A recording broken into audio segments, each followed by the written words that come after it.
Granger. In M6, Innocent hit a fever pitch, like the most kills in a single game with a Granger. So something's up with his hero, man. And even with that little tweak, he's still tweaking. He's still tweaking. Still tweaking, dog. He is still tweaking. But now we come back into game number 3. This is where it gets sweaty between these teams. Onic PH now on the blue side, RRQ Hoshi on the red side. In terms of the bans, the Phobius Harith as well as the Yves for Onic PH, the Jushin, Loyi, and Fanny for RRQ Hoshi. So Granger? No, I'm kidding. I mean, Joy, if they want to. Third straight Joy game for King Kong, unless they want to switch up their trading of the jungles and go for a Suyo Alpha trade. Do you think they're convinced? They've convinced themselves that Selena, this is the way to go. And, you know, there was something about the body language of Super Prince in the draft earlier. I saw him, like, look. I'm not going to assume he said, like, really, but it was like he was just laughing, looking to his team and saying, yeah. Okay. And that came before the Selena pick, so... They were talking about it. Yeah, they were talking about it. They were setting it up. I don't know if this is a Selena game, though. I think you have to be specific about it. Like, you have to see a majority of your opponent's picks before you full commit, before you full send. So RRQ Hoshi still have a lot of options open. Lagrange is still open. Your Moskov, your Jawhead still open.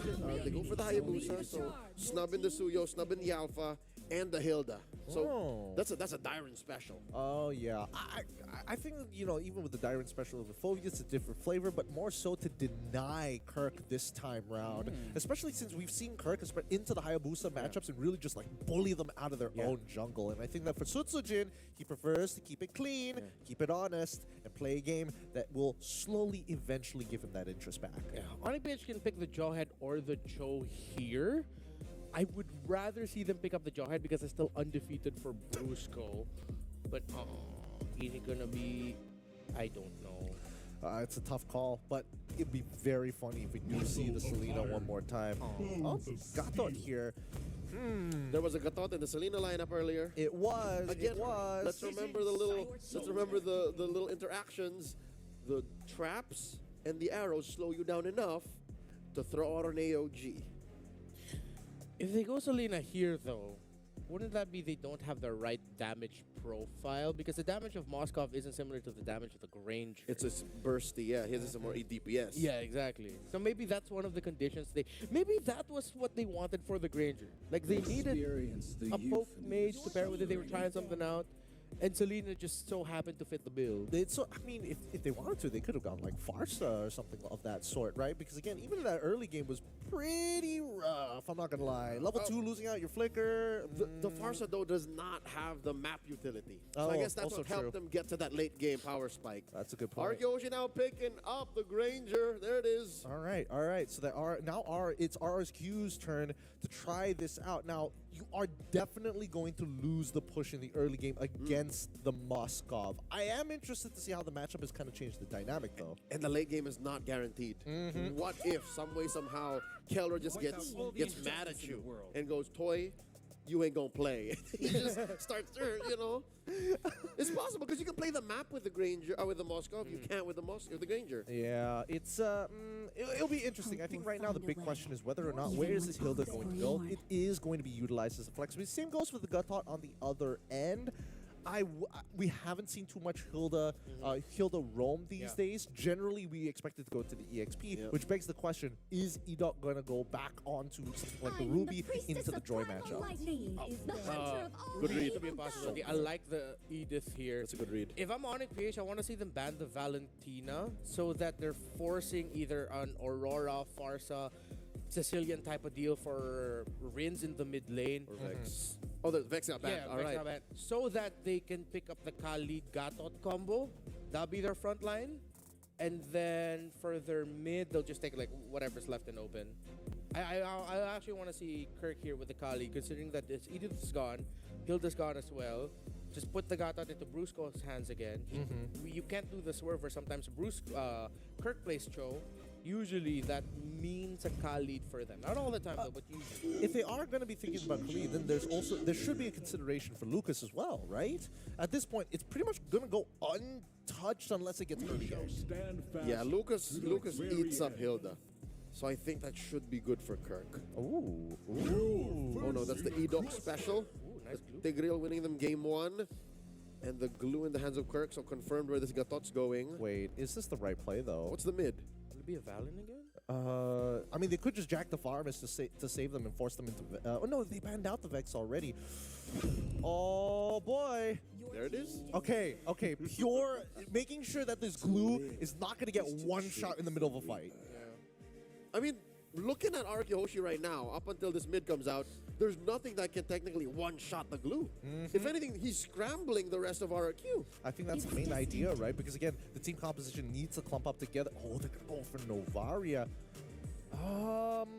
Echoes into Implosion. Echoes into Implosion is one thing, but the Netherrealm is still quite a problem. And even so, I think this is the best that Kesku can actually force out from Onic PH. I think for Onic PH, they don't exactly have the perfect lineup for it.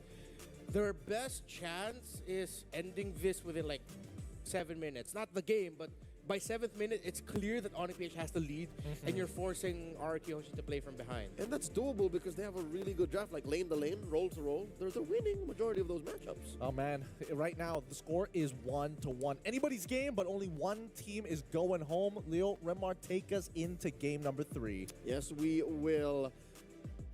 So far, it's been a journey. We've learned a lot about what's possible in the meta. We've learned about what's winning these days when you're trading time, gold, and space. And so far, these teams have to take all of that into consideration, learning from 1, 2, and now to the rubber match. Match point. No turning back. The point of no return is upon us.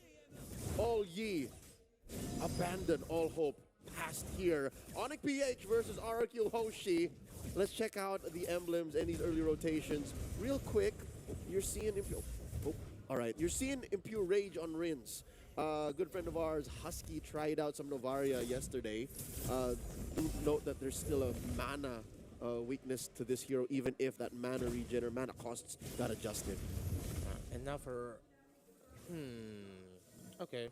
I thought we'd see something a little bit more aggressive. Oh, maybe once his regen hits level 4, then Brusco needs to make sure he's in the mid lane around Super Friends. I'm looking at the mid and the junglers for this one.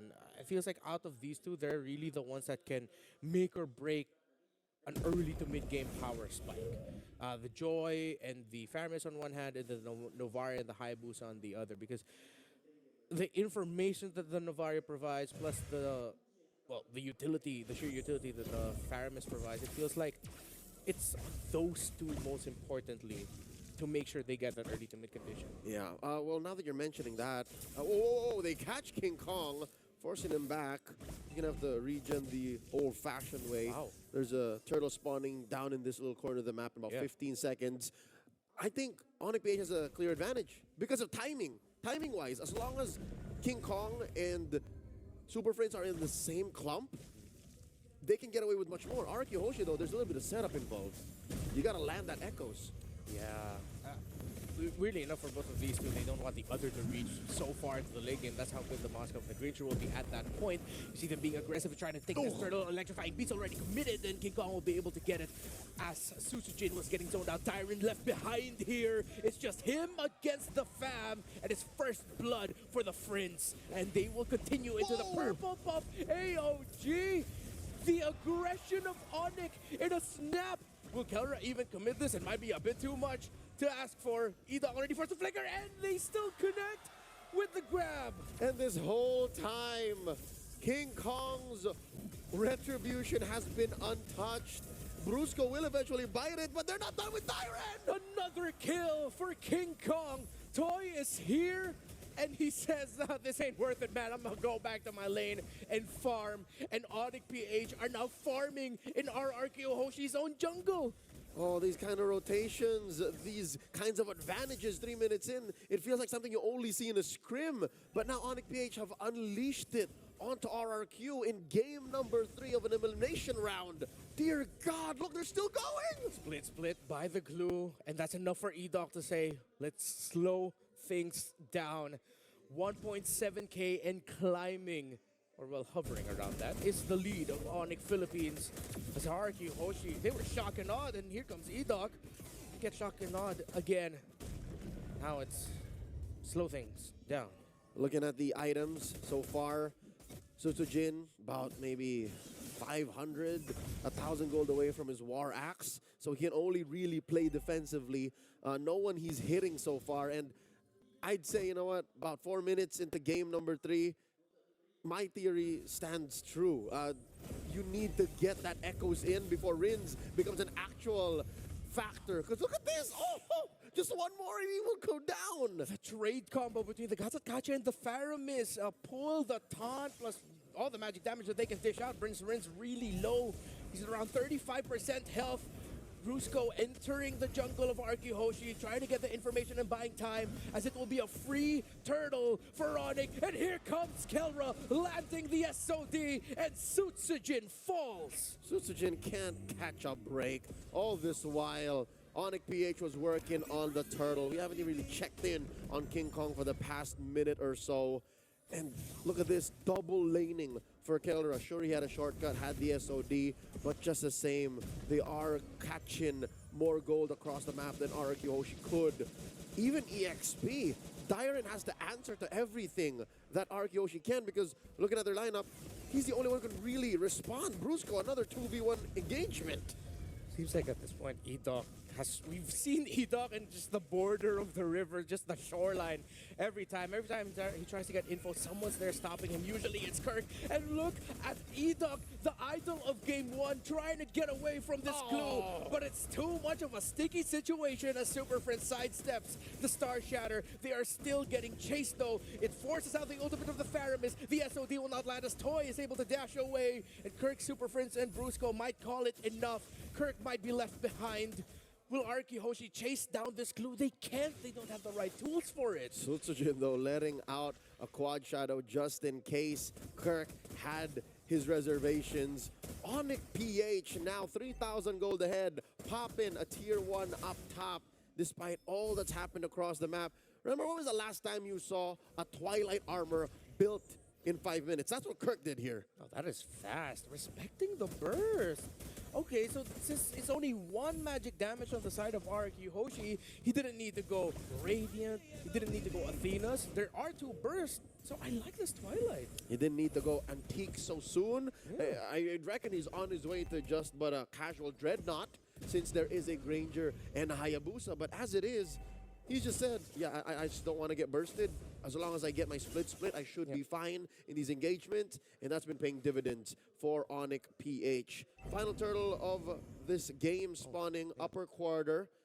3,000 gold still standing on Onic PH. Nothing from RQ so far.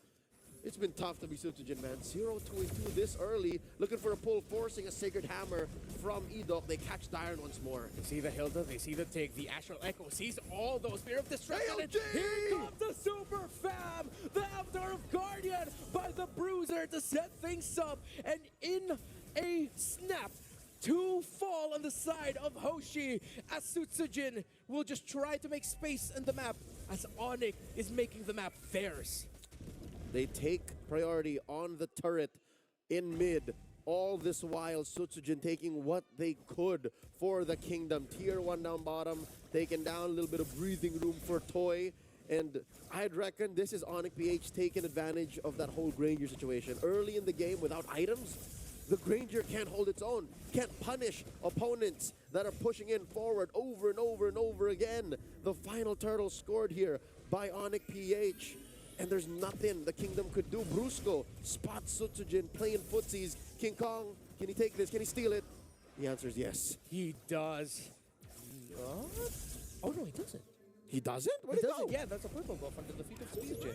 Sutsujin took it then. Yeah, The he was still able to retribution secure it. still is sharp. All right, so a little bit of a breathing room for Sutsujin as he counter- finally gets a buff. Count their blessings at least. Yeah. Oh, yeah, you were right. Dreadnought armor for the glue, or as the business would call, a sleeveless anti-cuirass. That's an official thing, right? Just a little bit of protection from Sutsujin and Toy. So far, looking at who's making the most of this lead, I'd reckon would be... would assume Kelra would be farming on his mind, but no, Toy is actually holding on pretty well. Toy is sitting at about 100 gold away from Kelra. I think that's also one of the reasons why Susujin is just scrambling to get what farm is left for him, because they've also been funneling farm into the Granger. And the gold lane, other than, of course, the gank, was left relatively untouched. That's where it's all at. It's on King Kong and Sutsujin. That's about 3,000 almost between these two. The Super Fam have left RRQ Hoshi thunderstruck so far. 9 minutes into the third game of this best of 3, an elimination match in the opening round of the Snapdragon Pro Series Challenge Finals playoffs. And it continues just relentless. They didn't allow Sutsujin to play, and they almost took him down there. And now it'll be a punish onto Edok if he cannot get away, but he's forced to commit the flicker. And they are still continuing. They don't want to stop. All right. So far, so good. RQ Hoshi saving themselves from sure carnage as Onic PH ravage their tier 2s. Top lane gonna crash. There's a big wave in mid waiting to be welcomed. RQ Hoshi holding for dear life, making sure that their impoverished shinobi don't fall even more. AOG coming in! Just to make sure Edok cannot get away. And here comes King Kong! Trying to go after Toy and Susujin. It forces out the flicker from the Granger. Susujin able to dance away from the Joy. And Onic PH break their first inhibitor of the game as they slowly break RRQ Hoshi apart. We're approaching the 1,000 gold per minute net for RRQ under Onic PH's boot as we reach the 10-minute mark. The current lead, 9,300. Holy Shields pop, all lanes in, and Onic are just eyeing this lord. Nothing RRQ could do but to wait inside their base. 9.3. They focused on Sutsujin, and even though Granger was able to farm, we still have yet to feel the effects of Toy. Toy needs setup, and Edok has been biting it. Edok has been just jumping down. It's the same situation again. Dire is rocking a Hilda with Revitalize. Does this not look like Game 1 to you all over again, but the other way around? An alternate universe, another version that we're seeing. Instead of getting the Hilda for themselves, they ended up with one of the picks that, hell, even RQ Hoshi made popular in the challenge season with the glue last phase pickup. AOG charged up already. Here comes Brusco. Is this the end of the kingdom for the Snapdragon Pro Series Season 6? And the entry, the damage says it might just be. The ultimate of the Phantom is already committed. Everyone knows the light strikes before you even hear the thunder as the kingdom were left struck down by the reigning champions of the world. The Super Fam get one over the kingdom. Moving through the brackets, Onic PH 2-1 versus RRQ Hoshi. Turning this around in a reverse sweep against the Kingdom. They get to move on, and they have achieved a second life here at the Snapdragon Pro Series. But unfortunate for the fans of the Kingdom, of course. It is heartbreaking to see. They played a strong game number 1, but they couldn't close it out. Much like the Aurora situation, this series was a nail-biter. We didn't know up until the last moment. Can Onic PH do it? And with their learnings from Game 1, Game 2, the new meta, they were able to beat down on the Granger, just wasn't ready yet. And well, that looked like just a perfect approach. I'm not sure whose call it was, but it was, okay, we're up against a Granger. We showed them what Granger does in game number 2. Let's show them what the Granger cannot do if we mess up the center of the map. They took the carrot, bro. Yeah, they took the carrot. They ate the stick too. Let's just put it at that as well. Edok, Rins, yeah, they couldn't poise up. It felt like, as much as we appreciated the Novaria, a part of me thinks they would have been more competitive if it was a different pick. Possibly. It's really tough to say. A lot has been done to the patch at this point, but in the meantime, all right, guys, and there we have it. Over to LaFell and Rose for the interview. Will be ending their journey in the Snapdragon Pro Series Season 6, but beside me and LaFell, we have the Filipino Savage, the one and only gold standard Kelra.